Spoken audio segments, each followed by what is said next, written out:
Humanity had become something the galaxy had never seen before.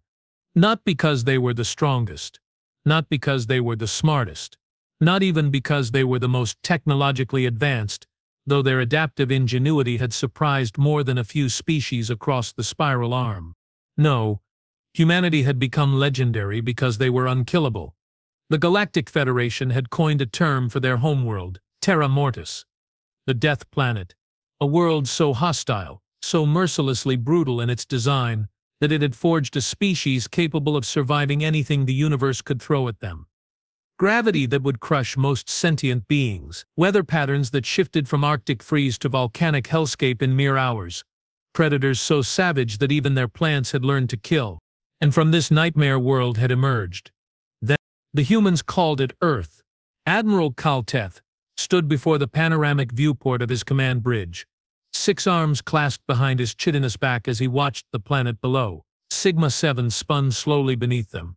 A world of crystalline forests and methane seas that had become the latest flashpoint in what historians would eventually call the Terran Integration War. Though war was perhaps too generous a term. It had started as a diplomatic mission, the Federation's first formal contact with the human colony ships that had somehow impossibly survived the journey through the void wastes. 300 years of interstellar travel through regions that killed entire civilizations, the twisted minds, shattered hulls, and left nothing but ghost signals in its wake. The humans had not only survived it, they had thrived in it. Admiral came the crystalline voice of his aide Zephindra, her translucent form shimmering as she approached. The surface reconnaissance team's report, complication. Kalteth's compound eyes never left the planet below. Define complications, Commander. The human settlement party has fortified their position around the primary mining site. They've constructed defensive structures using materials not previously catalogued in our geological surveys. Meaning, they appear to have weaponized the planet itself, Admiral.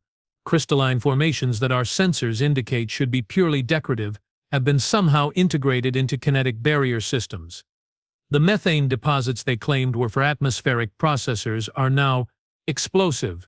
The Admiral's mandibles clicked together, a sound his species made when contemplating the impossible. How long have they been on surface? 72 standard hours, Admiral. 72 hours. In 3 days, these creatures had turned a pristine neutral world into a fortress.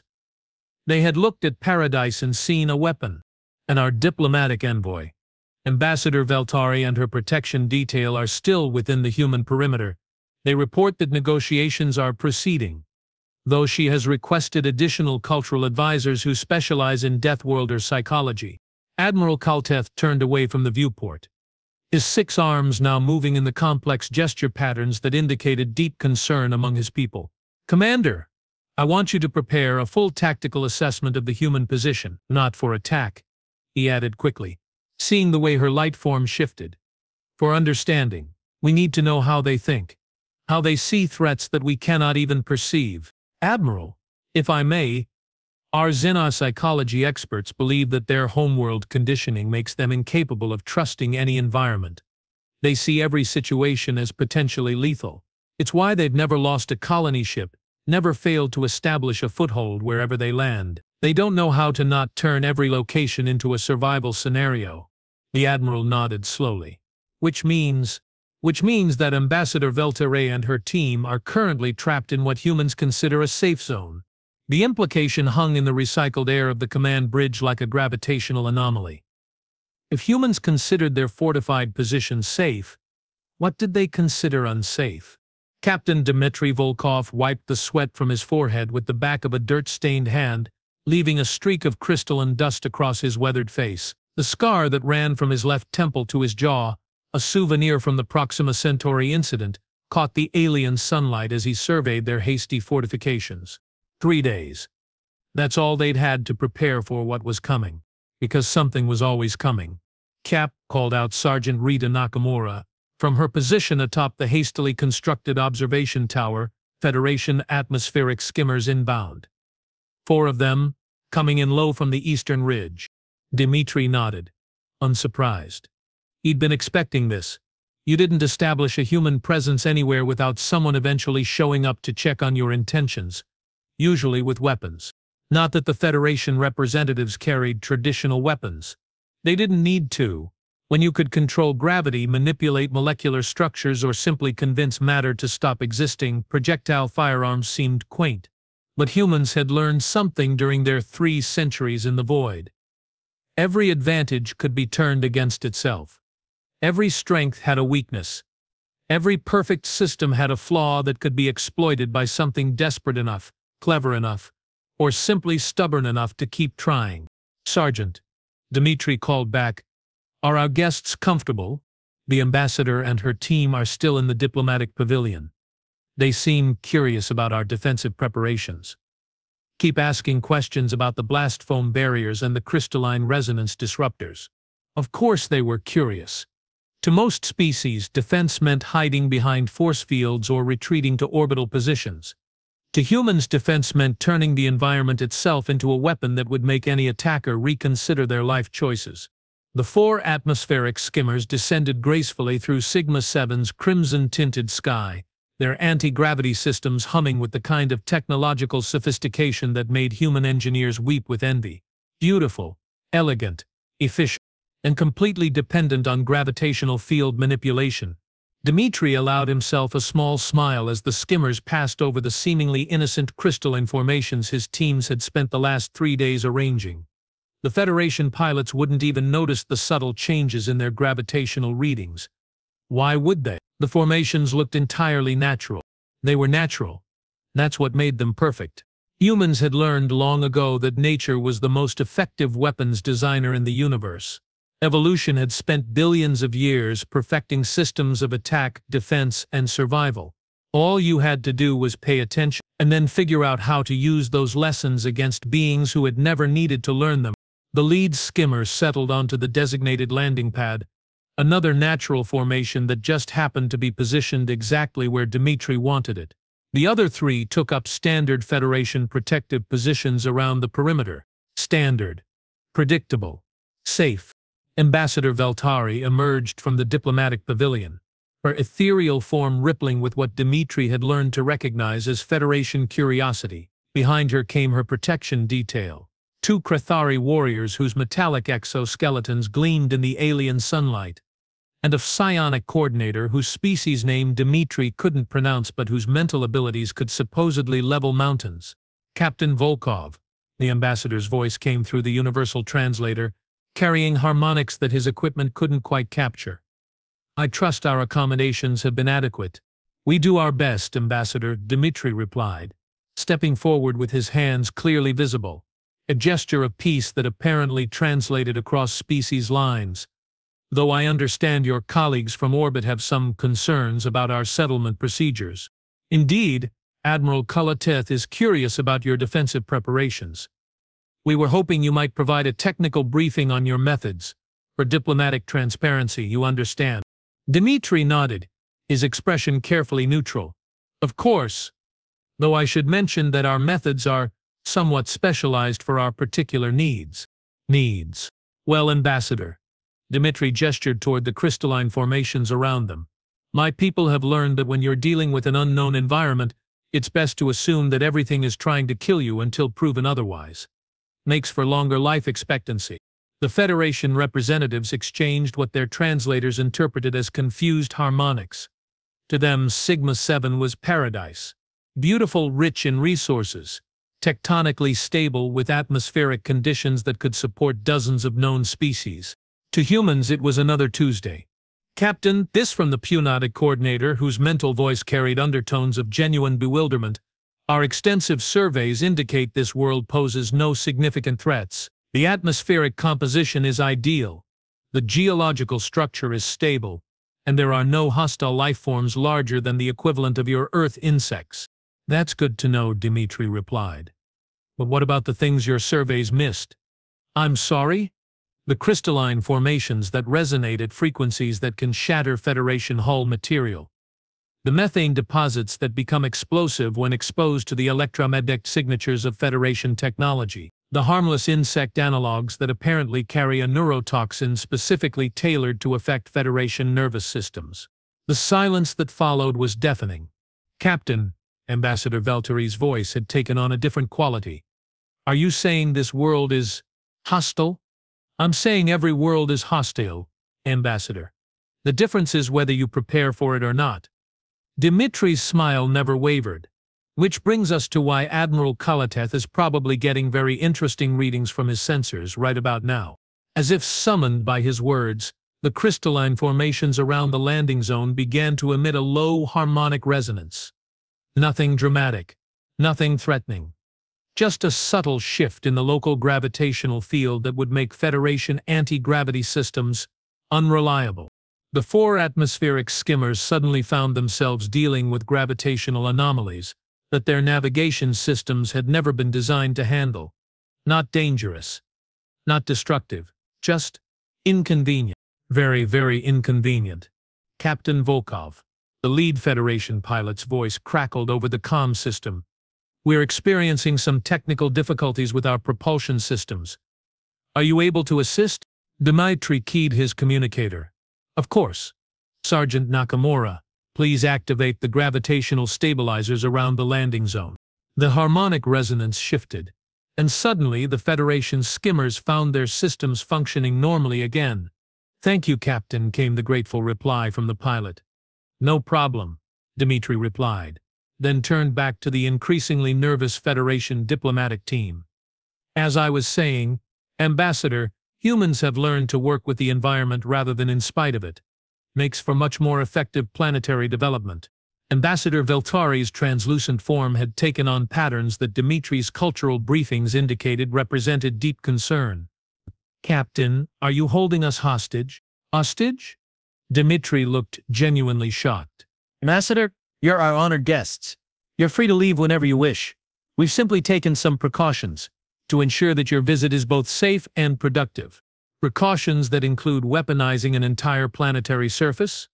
Precautions that include making sure that if anyone decides to turn this diplomatic mission into something else, they'll have to think very carefully about the consequences.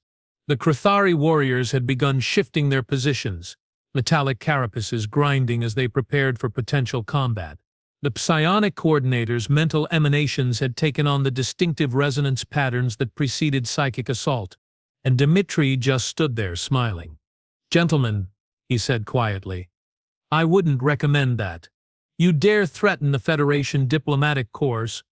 One of the Krathari warriors demanded, his voice synthesized through combat modulators that made every word sound like a weapon being loaded. I'm not threatening anyone, Dimitri replied calmly. I'm simply pointing out that this planet has been experiencing some unusual seismic activity since we arrived. Geological instabilities that seem to be triggered by rapid energy discharges. Psychic energy, kinetic weapons, fusion charges, any sudden release of large amounts of energy into the local crystalline matrix tends to cause chain reactions. He gestured casually toward the distant mountains. Beautiful formations, aren't they? Nearly pure silicon carbide composite with metallic trace elements. Absolutely gorgeous. Also happens to form a natural amplification network that covers approximately 60% of the continental surface. The implications hit the Federation team like a gravity bomb. If they started a fight here, the resulting energy cascade would trigger a planetary-scale seismic event. Not enough to destroy the world, but certainly enough to make it uninhabitable for several geological epochs. You're bluffing, the psionic coordinator stated flatly. Dimitri shrugged. Is still free to test that theory. Though I should mention that we've already evacuated our non-essential personnel to orbital positions. Standard human safety protocols when working in potentially unstable geological environments. Ambassador Valtteri's form had begun cycling through color patterns that Dimitri was pretty sure translated to extreme diplomatic distress. Captain Volkov, are you saying that humans would rather destroy this world than allow Federation oversight of your colonial activities? Ambassador, Dimitri's voice carried the patient tone of someone explaining a fundamental truth to a child. Humans would rather die fighting than live on their knees. It's just how we're built, evolutionary necessity from our homeworld. But that doesn't mean we want to destroy anything. It just means we're prepared to if we have to. This is madness, one of the Krathari warriors muttered. This is survival, Dimitri corrected. The difference is we've had 300 years in deep space to perfect it. The Federation team stood in stunned silence, trying to process the implications of what they'd just learned. The humans hadn't just colonized Sigma-7. They had turned it into the largest weapon of mass destruction any of them had ever encountered. And they'd done it in 3 days, not because they wanted to threaten anyone, but because they literally didn't know how to establish a settlement any other way. "Captain," Ambassador Veltari's voice was barely audible through the translator. "What do you want?" "The same thing we've wanted from the beginning, Ambassador. Recognition of human territorial claims. Fair trade agreements. And the guarantee that Federation authorities won't attempt to integrate human colonies into your existing governmental structures. And if we refuse," Maitri's smile never wavered, "then we'll shake hands, part as friends, and you can explain to Admiral Kaltath why this particular world just became permanently off-limits to Federation colonization efforts." The silence stretched between them like a taut cable about to snap. And then, in the distance came the sound of atmospheric skimmers approaching from the north. Lots of them, moving fast. The Fitri's communicator crackled to life. "Cap, this is Nakamura. I'm reading multiple contacts coming in hot from Federation orbital positions. Looks like the Admiral decided to send reinforcements." Ambassador Veltari's translucent form flickered with patterns that clearly indicated panic. "Captain." "Those aren't reinforcements. Those are extraction teams. Admiral Kaltath must believe we're in immediate danger." "Are you?" Dimitri asked mildly. I don't know." The approaching skimmers were moving in standard Federation tactical formation. Fast, efficient, and completely unprepared for what they were flying into. Dimitri keyed his communicator. "All teams, prepare for emergency diplomatic intervention. Ambassador Veltari, I'm going to need you to contact your people immediately and tell them to abort their approach." "Why?" "Because," Dimitri said grimly, watching the incoming formation through his binoculars, "they're about to fly through the largest gravitational anomaly field in Federation space, and I don't think their navigation systems are going to appreciate the experience." The ambassador's form began cycling through increasingly frantic color patterns as she activated her emergency communicator. "Admiral Kaltath, this is Ambassador Veltentier. Abort the extraction. I repeat, abort the extraction. The approach vector is not safe for Federation atmospheric craft." But it was too late. The first extraction skimmer hit the outer edge of the gravitational anomaly field that surrounded the human settlement. Its anti-gravity systems immediately began fluctuating as the crystalline formations beneath them created localized space-time distortions that confused its navigation computers. The pilot, trained in standard Federation emergency procedures, did exactly what his training told him to do. He increased power to his anti-gravity generators to compensate for the unexpected resistance, which was exactly the wrong thing to do. The additional energy fed back through the crystalline matrix, amplifying the gravitational anomalies and creating a cascade effect that spread to the other approaching skimmers. Within seconds, 12 Federation atmospheric craft found themselves caught in a web of gravitational distortions that their technology had never been designed to handle. "Emergency protocols," Dimitri shouted into his communicator. "All teams to rescue stations.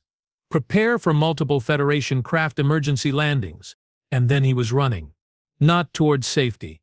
Not toward shelter, toward the crashed and crashing Federation skimmers that were scattered across the crystalline landscape like broken toys. Because that's what humans did. When other people were in danger, they ran toward it. Ambassador Veltari watched in stunned amazement as Captain Volkov sprinted across terrain that could kill him in a dozen different ways, racing toward a Federation extraction skimmer that had managed to set down hard but intact near the northern perimeter. The skimmer's emergency systems were failing. Atmosphere leaking, life support flickering. And there was something else. A small figure in a Federation child suit, visible through the skimmer's transparent sections. One of the Federation personnel had brought their offspring on what was supposed to be a routine extraction mission. A child. The skimmer's hull was beginning to crack from the gravitational stresses still cascading through the crystalline matrix. Whatever was going to happen to it was going to happen in the next few minutes. Dimitri reached the crash site just as the first secondary systems failure sent sparks cascading through the skimmer's interior, The Federation crew was unconscious. Alive, but out of commission from the gravitational trauma their physiology wasn't equipped to handle. But the child was awake and terrified. Through the growing cracks in the skimmer's hull, Dmitri could see the little alien, no bigger than a human 6-year-old with the distinctive crystalline features of the Valtteri species.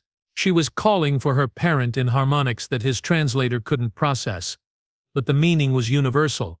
Help me. Dmitri examined the skimmer's hull structure, his engineer's mind automatically calculating stress points, failure probabilities, and extraction options. The gravitational cascade was still building. In approximately 90 seconds, the accumulated energy would reach critical mass and the skimmer would implode. There was enough time to get the child out. There was not enough time to get everyone out.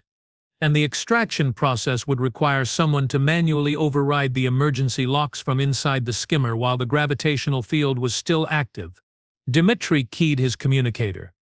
Nakamura, I need you to get Ambassador Valtteri to the northern perimeter. Now. Cap, what are you doing? My job, Sergeant. He didn't wait for a response. Instead, he began the delicate process of forcing entry into a Federation atmospheric skimmer, whose safety systems were actively trying to kill anything that approached it. The child inside watched him work, her terrified harmonics shifting to something that almost sounded like hope. Dmitri managed to get the emergency access panel open just as the gravitational cascade reached the critical threshold. The crystalline formations around them began to resonate at frequencies that made his bones ache and his vision blur. But he was inside. The Federation child was tiny, fragile, and absolutely beautiful in the way that all sapient children are beautiful regardless of species. Her crystalline features caught the emergency lighting and reflected it back in patterns that looked like captured starlight.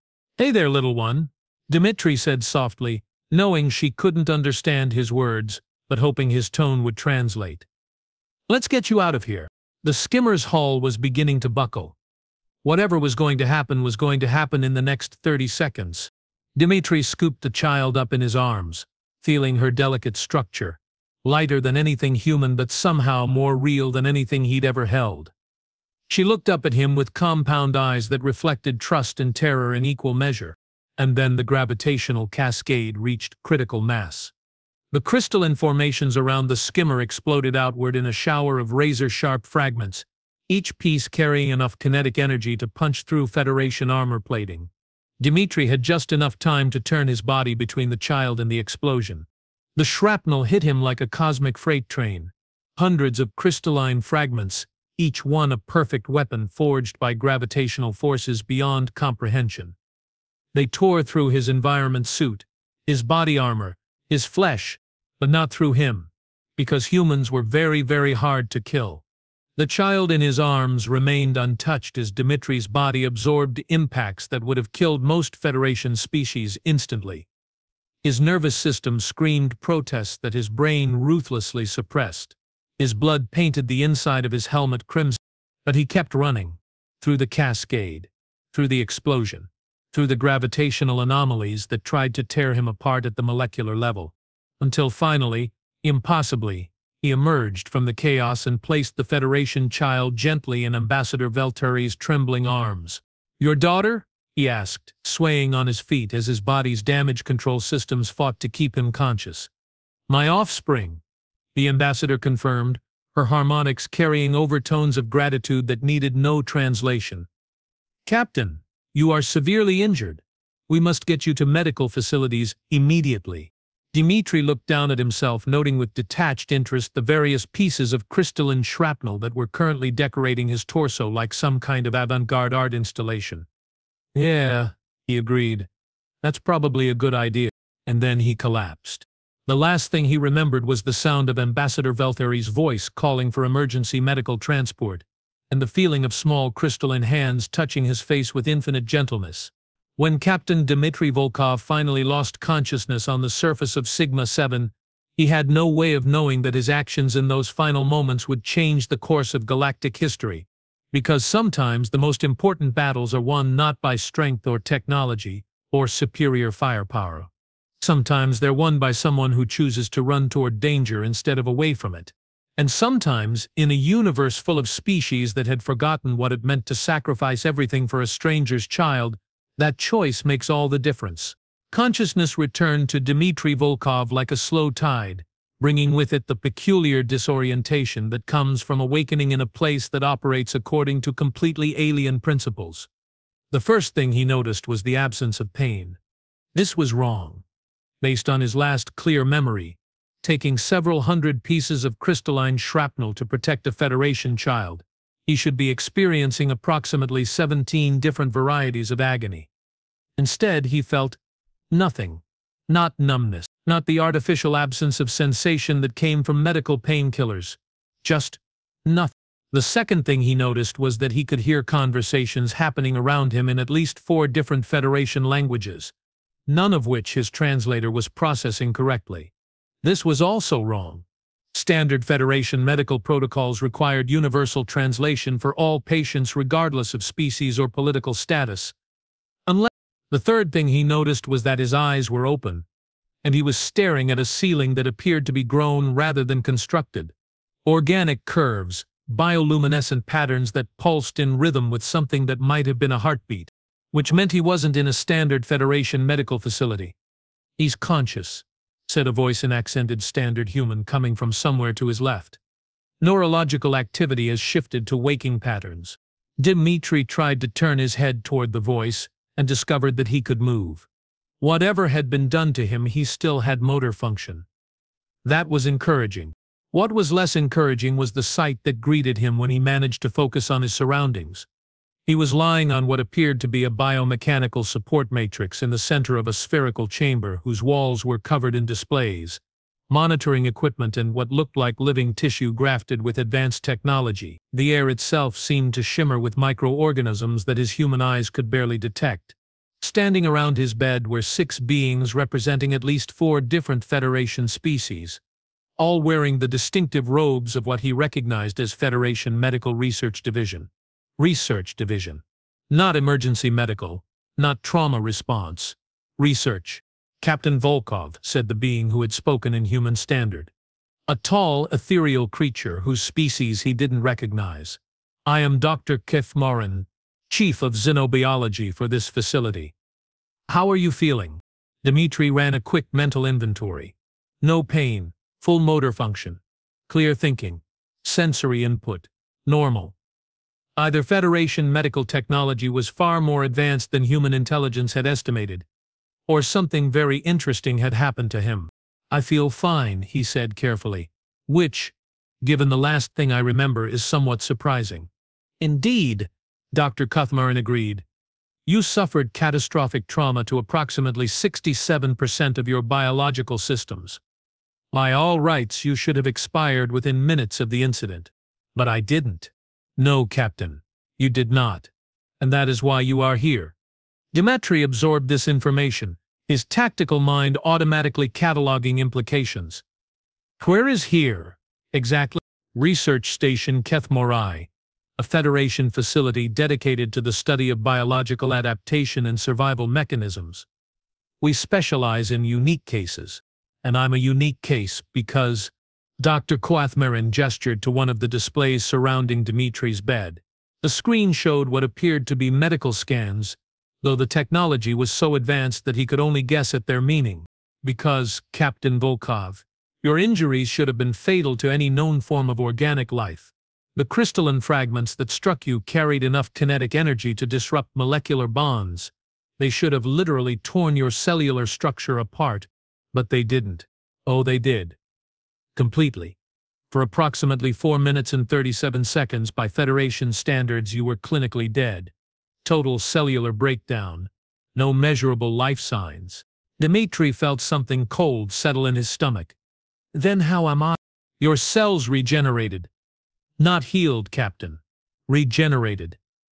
They rebuilt themselves from the molecular level up using the crystalline fragments as some sort of template. We've never seen anything like it." The doctor gestured to another display, this one showing what looked like microscopic imagery.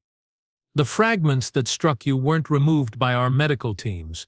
They were absorbed, integrated into your cellular matrix. Your human biology somehow converted them from weapons into, well, we're not entirely certain what they've become. The tree sat up slowly, testing his range of motion. Everything felt normal. Better than normal, actually. His movements felt more fluid, more precise than they had before the incident. "Doctor," he said carefully, "what exactly are you telling me?" "We're telling you, Captain, that you appear to have undergone a form of evolutionary adaptation that our best xenobiologists believed was theoretically impossible. Your species' ability to survive in hostile environments has apparently extended to the cellular level. When faced with catastrophic damage, your body didn't just repair itself, it upgraded itself." One of the other researchers, a being whose species Dmitri recognized as Krathari, stepped forward. "Captain, we've been monitoring your recovery for over 35 Federation standard days. During that time, we've observed cellular processes that violate several fundamental principles of known biology, such as, your bones are now approximately 4 times denser than standard human bone, but weigh 30% less. Your muscle tissue has developed new protein structures that shouldn't be possible under normal gravitational conditions. Your nervous system appears to have integrated quantum-level processing capabilities." Dr. Kathmarin activated another display. "And most remarkably, your brain has developed new neural pathways that seem designed to interface with crystalline matrix technology." The implications hit Dmitri like another gravitational anomaly. "You're saying I've been enhanced?" "We're saying you've evolved, Captain, in real time, as a direct response to environmental pressure. It's the most dramatic example of adaptive mutation we've ever documented." Dmitri swung his legs over the side of the biomechanical support matrix, noting with interest that his movements produced small harmonic resonances in the crystalline monitoring equipment around him. "How is that possible?" "We believe," said Dr. Kathmarin, "that it's related to your species' unique evolutionary history. Most Federation species evolved on worlds with stable, predictable environments. Their biological systems are optimized for consistency. But humans evolved on what we now understand was a planet in constant flux. Gravitational anomalies, magnetic field shifts, atmospheric composition changes, and massive extinction events were regular occurrences in your evolutionary timeline. So your species developed biological systems that don't just adapt to change. They anticipate it. Your genetic structure includes what we can only describe as evolutionary fail-safes, dormant capabilities that activate when your survival depends on rapid adaptation."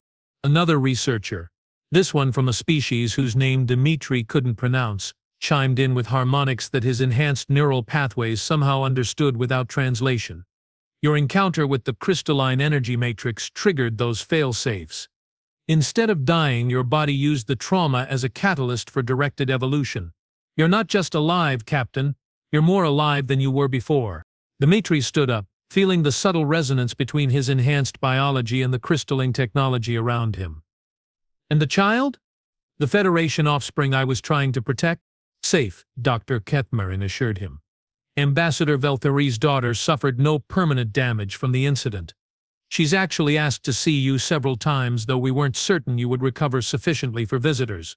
"I'd like to see her," Dmitri said. "And Ambassador Velthari?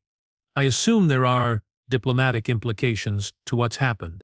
The research team exchanged glances that clearly indicated there were indeed diplomatic implications. Significant ones. "Captain," Dr. Kathmarin said carefully, "your situation has created something of a crisis within Federation leadership. There are those who view your transformation as evidence that humans represent a fundamental threat to established galactic order. Because we adapt. Because you adapt perfectly. Most species require thousands of generations to develop significant evolutionary changes. You've accomplished the equivalent in a matter of minutes. From certain perspectives, that makes humans the most dangerous species in known space." Dmitri absorbed this, his enhanced cognitive processes running through implications at a speed that surprised him. "And from other perspectives?" "From other perspectives," came a new voice from the chamber's entrance. "It makes humans the most valuable species in known space." Dmitri turned to see Ambassador Velthari entering the medical chamber, her translucent form rippling with patterns he now realized indicated complex emotional states. Behind her walked a smaller figure, her daughter, the Federation child he had protected from the crystalline explosion. "Ambassador," Dmitri said, inclining his head in a gesture of respect. "How are you, little one?" he asked the child, surprised to find that his enhanced neural pathways were automatically adjusting his vocal patterns to harmonics that she would find comforting. The child's response was a complex series of crystalline tones that somehow conveyed gratitude, curiosity, and something that might have been affection. His enhanced brain processed the meaning without conscious effort. "Thank you for saving me. You smell different now. Better. Like the singing stones from our homeworld." "Captain Volkov," Ambassador Valtari said, "I owe you a debt that no amount of diplomatic protocol can adequately address. You risked your life to save my offspring, and in doing so, you've created ripples that are spreading throughout Federation space." "Ripples?"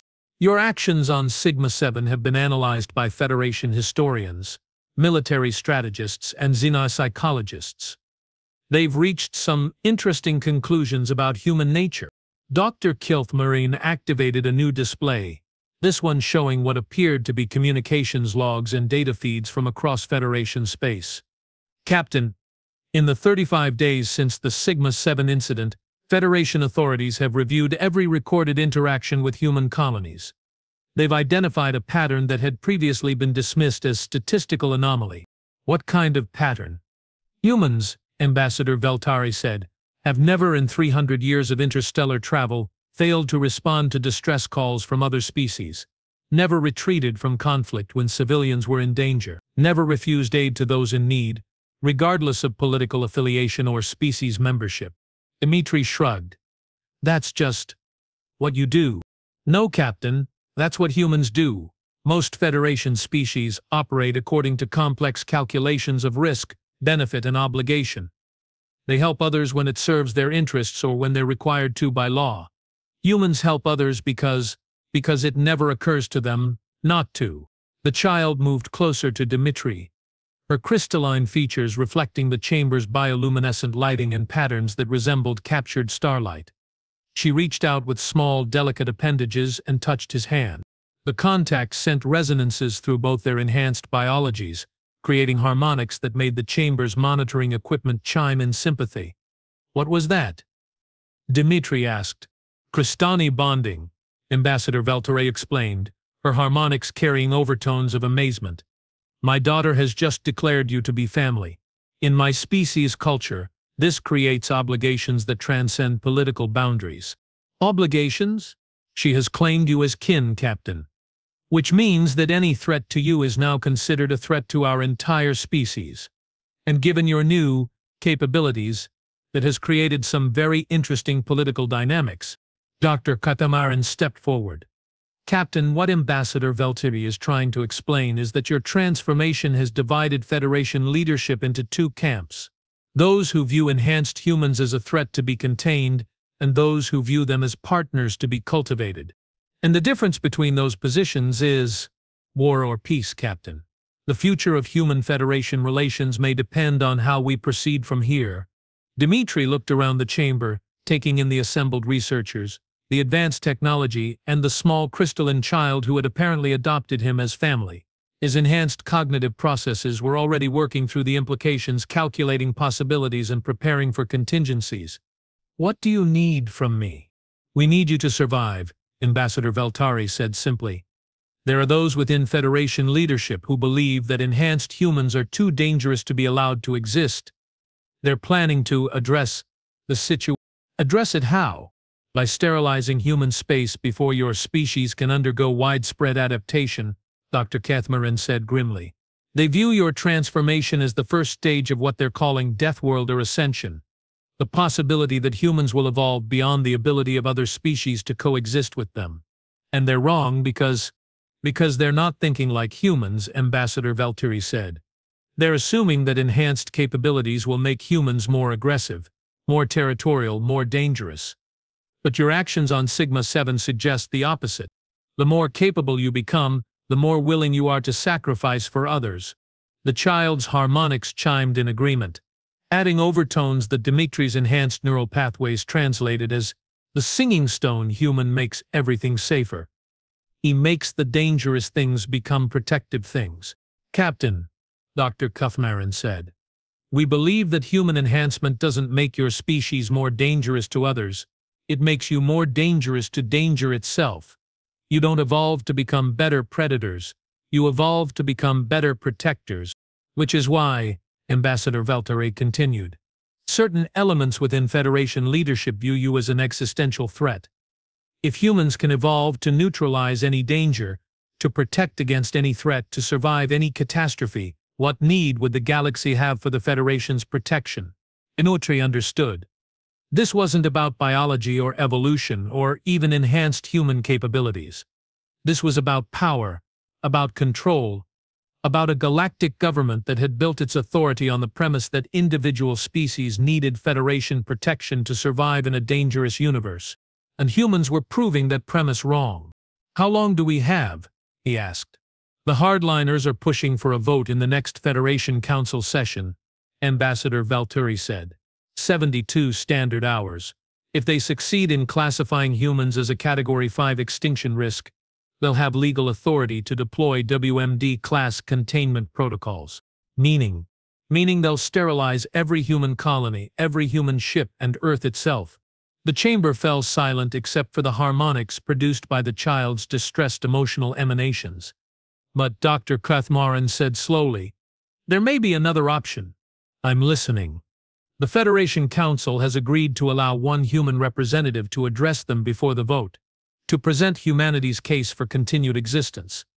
Given your unique status, as the first confirmed enhanced human, they've requested that you serve as that representative. Diminari felt something that might have been dark humor stirring in his enhanced consciousness. So let me understand this correctly. The Federation is going to decide whether to exterminate my entire species, and they want me to talk them out of it. Essentially, yes. And if I can't, then in 72 hours, Captain Dmitry Volkov will become the last human being in the galaxy. The weight of that statement settled over the chamber like a gravitational field.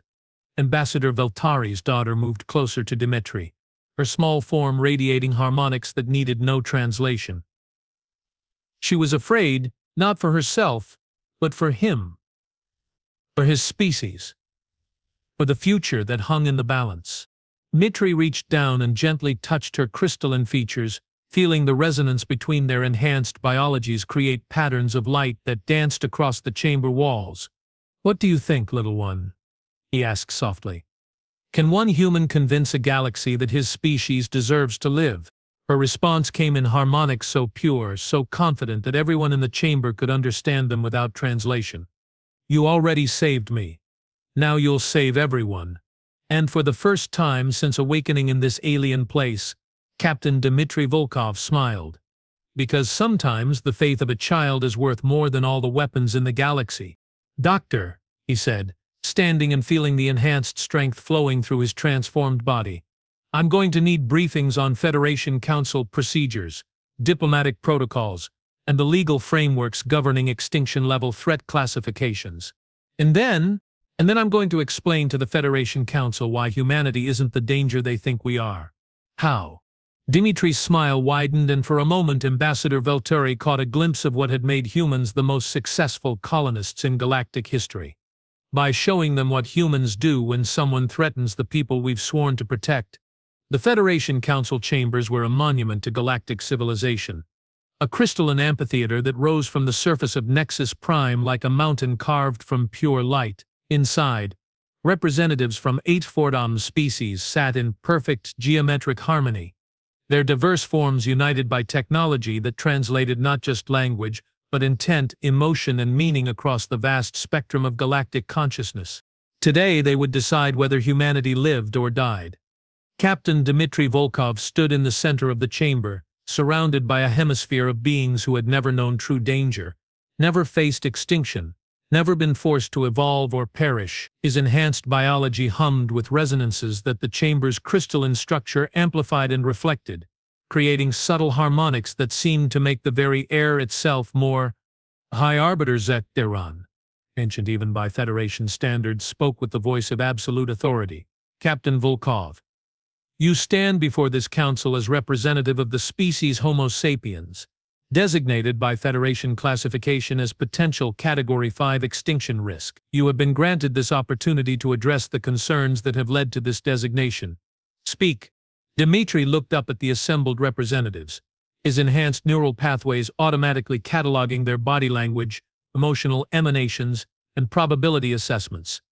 Fear, curiosity, prejudice, hope, the entire spectrum of galactic politics painted in biological and technological expressions he could now read like an open book. Honored representatives, he began, his voice carrying clearly through the translation matrix. I stand before you not just as Captain Dmitri Volkov, not just as a representative of humanity, but as someone who has experienced firsthand what my species is capable of when faced with the impossible. He paused, letting his enhanced awareness sample the chamber's emotional resonance. Mixed reactions, some interested, some hostile, some undecided. 37 days ago, I was a standard human being. Baseline biology, normal capabilities, nothing that would distinguish me from any of the 300 million humans currently scattered across the galaxy. And then I made a choice that changed everything. High Arbiter Zektakaran's compound eyes fixed on him. Elaborate. I chose to save a child. The simplicity of the statement sent ripples through the chamber. Several representatives shifted position, their various forms of body language indicating confusion, surprise, or skepticism. Not a human child, Dmitri continued. A Federation child, Ambassador Veltari's daughter. To be specific, a member of a species I had never encountered before, representing a government I had no allegiance to, in a situation where my survival depended on making the tactically sound decision to prioritize my own safety. He gestured to the viewing section where Ambassador Veltari sat with her daughter, both their forms shimmering with patterns that needed no translation. I chose to run toward danger instead of away from it. I chose to absorb impacts that should have killed me instantly. I chose to evolve rather than die. And according to Federation leadership, that choice makes my entire species a threat to galactic civilization.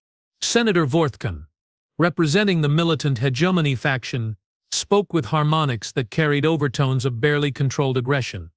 Captain Volkov, your transformation represents an uncontrolled biological weapon.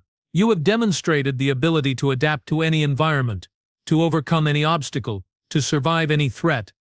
How can we be certain that enhanced humans will not view other species as obstacles to be overcome?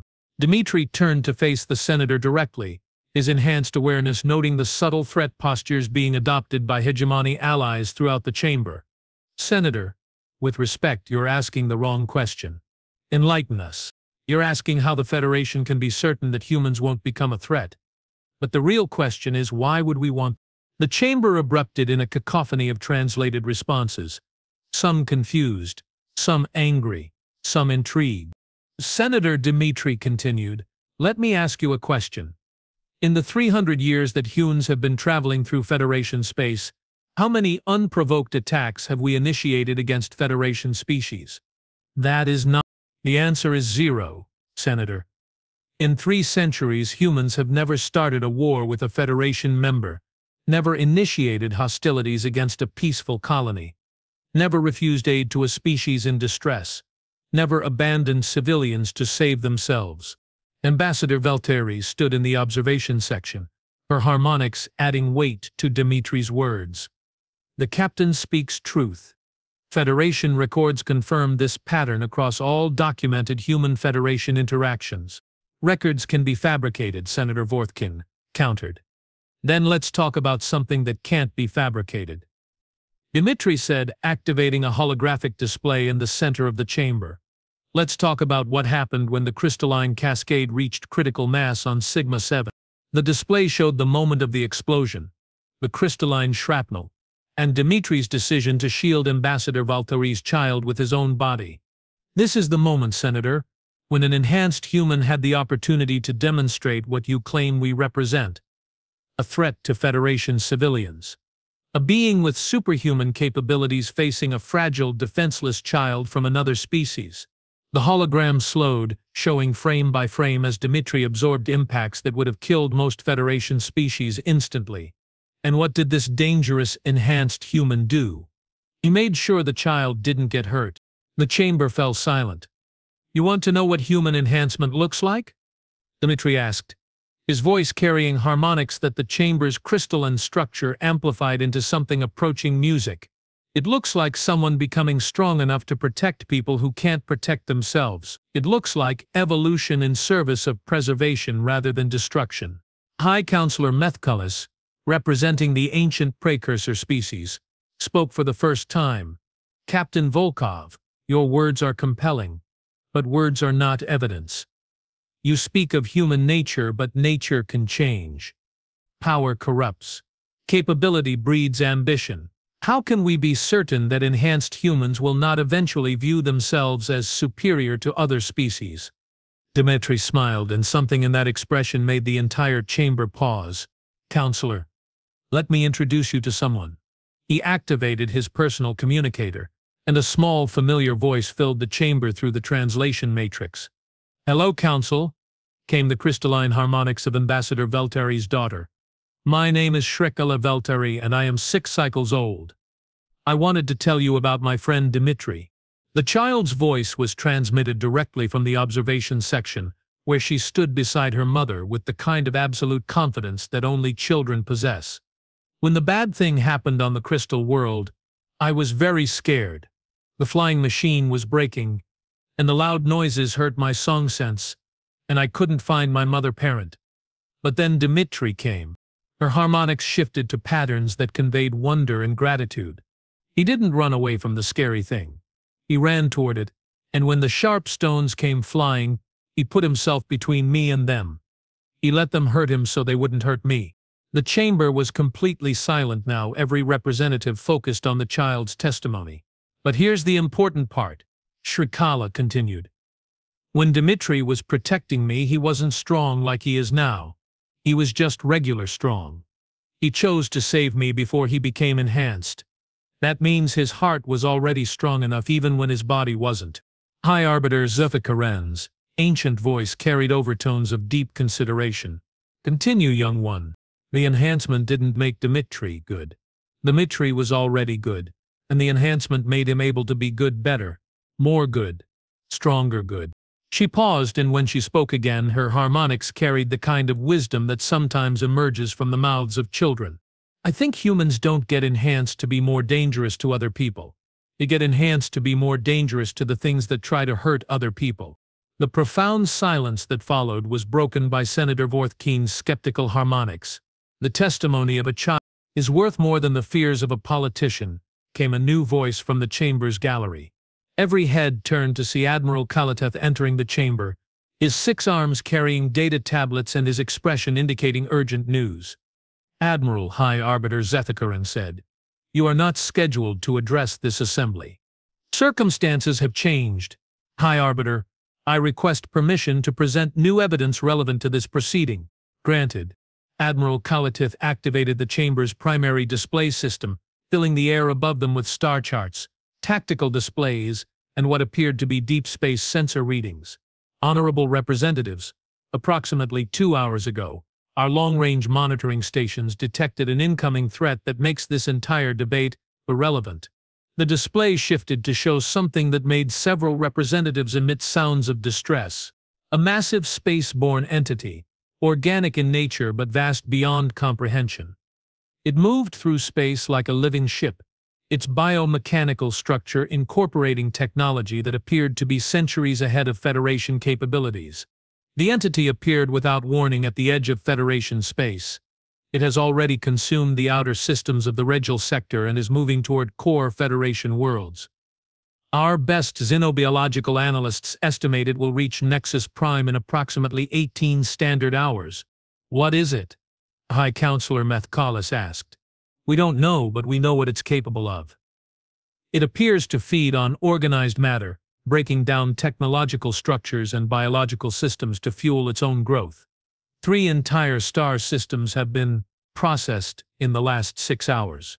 The chamber erupted in panicked harmonics from multiple species.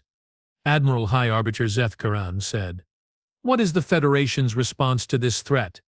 That's the problem. High Arbiter, we don't have one.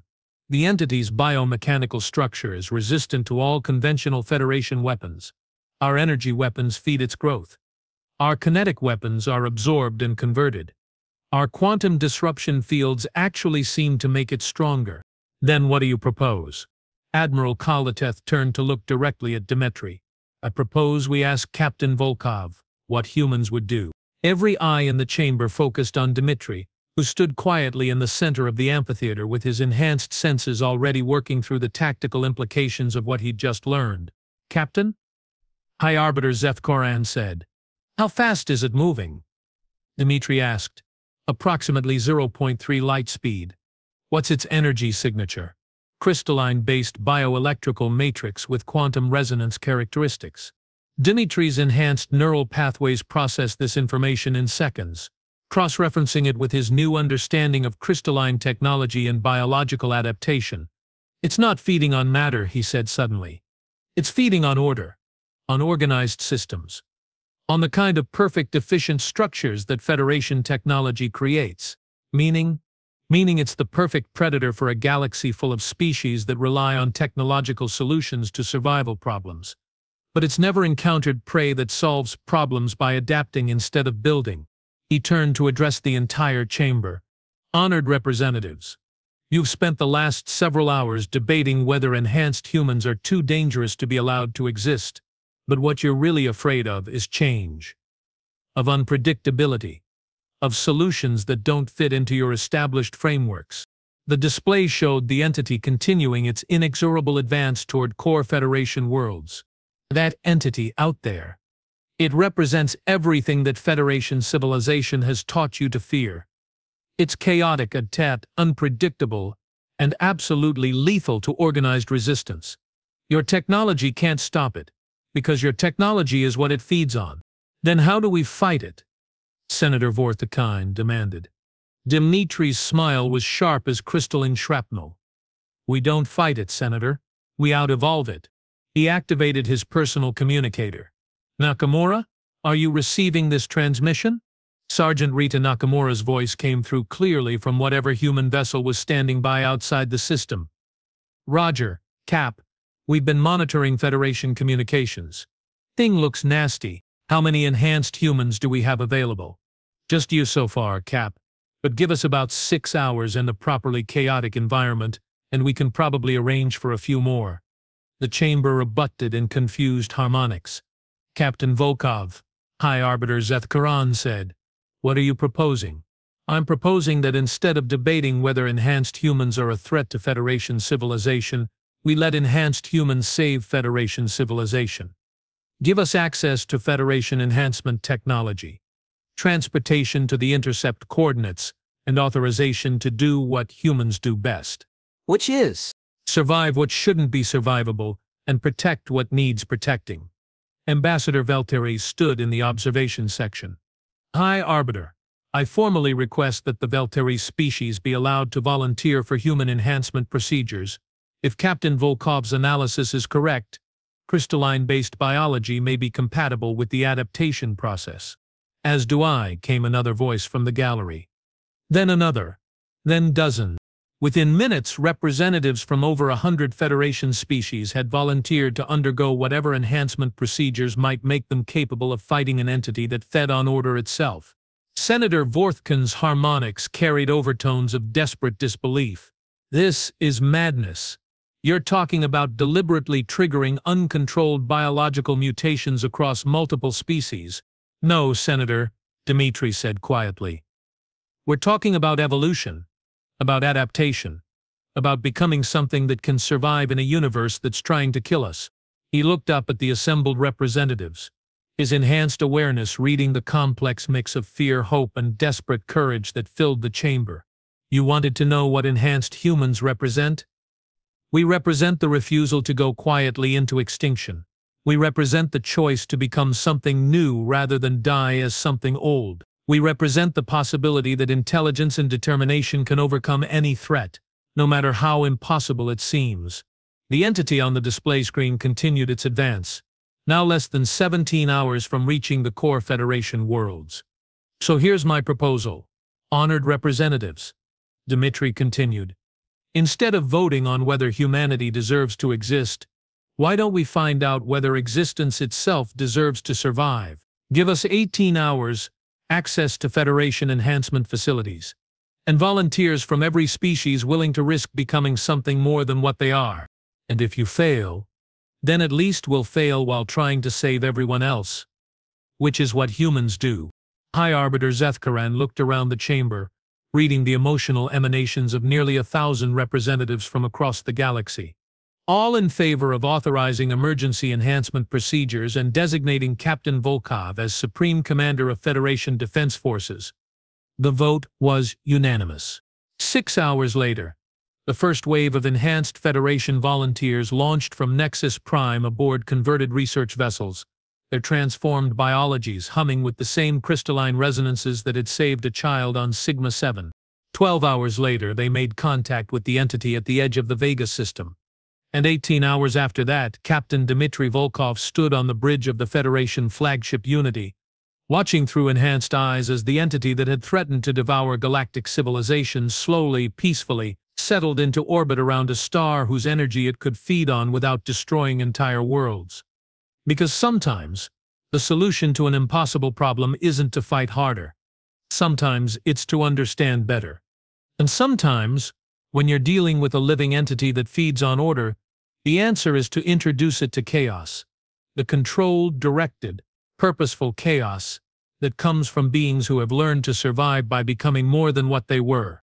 Captain came Admiral Kaltath's voice over the comm system. The entity appears to have stabilized. It's no longer consuming organized matter. Our xenobiologists believe it may have achieved some form of equilibrium. What kind of equilibrium? It's learning, adapting. Our enhanced volunteers appear to have introduced it to the concept of symbiosis rather than predation. Instead of consuming galactic civilization, it's beginning to communicate with it. Dmitry looked out at the stars, feeling the harmony between his enhanced biology and the crystalline technology around him, sensing the vast network of transformed beings who had chosen to become something new rather than die as something old. In the end, humanity hadn't saved the galaxy by being stronger than the threat that faced them. They had saved it by teaching the galaxy how to evolve. Ambassador Velta-Ray, he said into his communicator, please tell your daughter that her friend Dmitry kept his promise. Which promise was that, Captain? Dmitry smiled, watching as enhanced humans and transformed Federation species worked together to build something that had never existed before. A galactic civilization based not on control and order, but on adaptation and growth. That we'd save everyone. Captain Dmitry Volkov stood in the observation deck of humanity's newest space station, watching as ships from across the galaxy arrived for what historians were already calling the first Interspecies Evolution Summit. His enhanced biology had stabilized over the past year, reaching a harmony between human resilience and crystalline adaptive capability that made him something new, not quite human as his species had originally been defined, but something that carried the best of what humanity represented into whatever came next. Beside him, Shrikala Velthari, now 7 cycles old and sporting crystalline modifications that made her one of the youngest enhanced beings in Federation space, pressed her face against the transparent aluminum viewing port with the enthusiasm that only children can maintain. Dmitry, she said in harmonics that now carried overtones of human vocal patterns, do you think we did the right thing? He looked down at her, this remarkable child who had somehow catalyzed the transformation of galactic civilization, and considered the question seriously. Outside the viewing port, ships representing over 200 species moved in patterns that would have been impossible a year ago. Enhanced beings working together, sharing adaptation techniques, building something that was neither purely technological nor purely biological but something entirely new. The entity that had once threatened to consume everything they had built now served as a living library, a repository of evolutionary knowledge that helped species across the galaxy adapt to challenges they had never imagined. And at the center of it all, humanity's gift to the cosmos, the understanding that survival wasn't about becoming stronger than your environment. It was about becoming better than your limitations. Yeah, little one, Dmitry said, placing a gentle hand on her crystalline shoulder. I think we did the right thing. Because sometimes the most important choice isn't whether to live or die, sometimes it's whether to remain what you are or become what you might be. And sometimes when faced with that choice, the answer is to choose evolution, to choose growth, to choose the possibility that intelligence, determination, and the willingness to sacrifice for others can overcome any obstacle the universe places in your path, even extinction itself.